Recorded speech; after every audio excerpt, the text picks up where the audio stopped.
President William Ruto's State of the Nation address faced widespread public and expert dismissal as hollow, underwhelming and disconnected.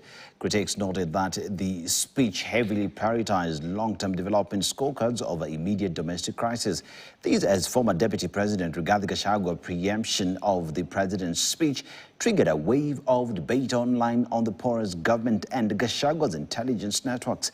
KTN's Daniel Kariuki reports.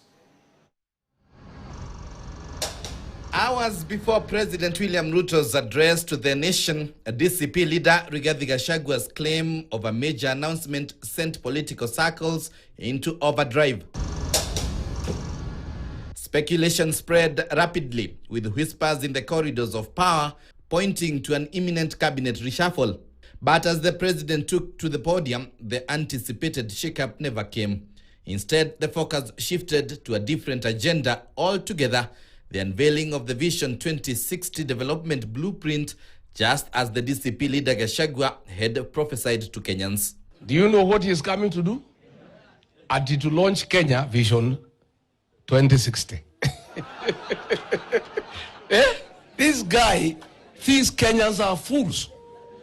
He is coming to launch Vision 2060. Apangie wa Kenya vile watakaa from now to 20.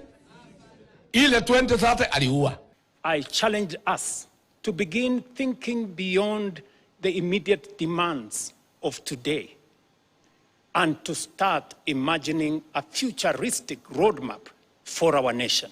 And almost as though he had seen the president's script in advance, Rigathi Gachagua went a step further. He not only foretold the unveiling of the Vision 2060 blueprint, but also claimed that former President Uhuru Kenyatta will be tapped to steer the ambitious national agenda. Sisi namwambia my elder brother President Uhuru Kenyatta, please usikubali kuingizwa kwa hiyo matope. Wakenya watakuchukia na watakudharau. Si ni uongo? Ati 2060. Ile kazi tumekupatia umefanya. Unatuambia mambo ya 2060 ya nini? It is therefore not merely my desire, but my constitutional duty to ensure that the national vision, which succeeds Vision 2030, is shaped through an inclusive, transparent, people-driven, and genuinely national process. Gachagua's correct prediction revived memories of several other instances when he preempted the government on various issues such as state-linked demonstrations and the alleged deployment of goons to warnings of sharp increase in fuel prices. His pronouncements have repeatedly resurfaced, and government events seem to mirror his earlier assertions.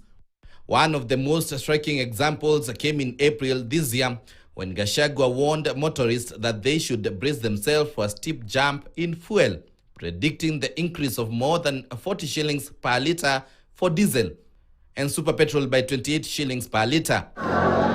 In July, Gachagua claimed there was a coordinated plan to trigger political violence in Olkalau with the aim of derailing the by-election. The DCP leader claimed hired goons would infiltrate and disrupt the Linda Mwananchi rally, and true to his words, chaos erupted during the rally held on July 12th. William Ruto had told Ethicon to try to cancel that by-election because it was not going well. That is why he issued a press conference saying, if there is violence, I'll cancel this election. They had planned violence that weekend. So when Kangata said he'll go to Olkalau, one, we had not invited him, but there's nothing wrong with him coming. I actually sent him a message through the Senator John Yoto. Where could Gachagua be getting the information? How does he appear to predict events before they happen? Is it political foresight, privileged intelligence, or something else? Actually, I have more information than William Ruto most time. William Ruto is too busy doing business deals. He doesn't know what's going on in the country. 75% of the National Intelligence Service is with me. 90% of the National Police Service is with me. The entire civil service is with me. Political analysts contend that the information leaks are a bigger problem. Political analyst Ngojiri Muiruri says, and I quote, Gachagua's intelligence has become Ruto's biggest political headache, saying the president had a bigger problem.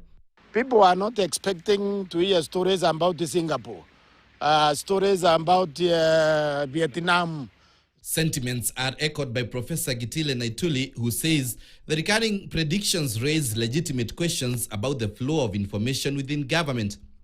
But President William Ruto's allies have rejected that narrative.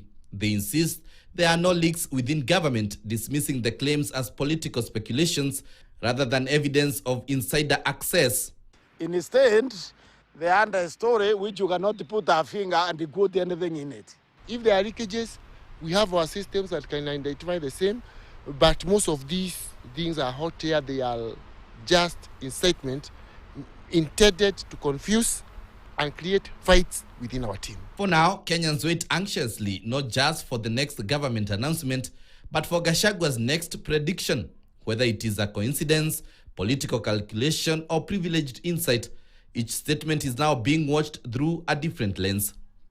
Daniel Karaoke, KTN.